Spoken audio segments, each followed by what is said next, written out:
এটা আপনি অ্যাপসে খুললে পাইবেন যে ওই বাসের নাম্বার দিলে বাস কোথায় আছে, ড্রাইভারের সাথে কথা বলা যায়। এগুলো আমরা এখন জানছি যে ডাকসুতে বাস করলে এগুলি আছে। আগের মানুষ জানছে, এগুলি করছে। তার মানে কি আপনারা সন্ত্রাসী করবেন আর সন্ত্রাসের ভাষায় কথা বলবেন আর মানুষকে ভাববেন যে মানুষ আপনাদেরকে ভোট দিবে। এটা স্বপ্নের কথা। মানুষ এখন বোকা না, দেশ চালা এখন জেনজিরা। জেনজিরা দেশ চালাবে নাকি? জেনজিরা হলো এমন গোষ্ঠী যারা নিজের দেশের জন্য নিজের জীবন মিলিয়ে দিতে পারে, যারা নিজের স্বার্থ দেখে না, দেশের স্বার্থ দেখে। আর যারা দেশের স্বার্থ জলাঞ্জলি দিয়ে, দেশের স্বার্থ বিসর্জন দিয়ে যারা নিজেরা স্বার্থ হাসিল করতে চায়, জেনজিরা তাদেরকে প্রত্যাখ্যান করে, ঘৃণা করে।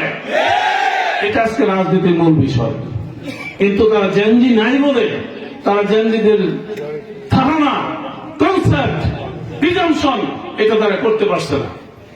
সম্মানিত বন্ধুগণ, আমি আপনাদেরকে বলতে চাই, আগামী নির্বাচন ফেয়ার হবে ইনশাআল্লাহ।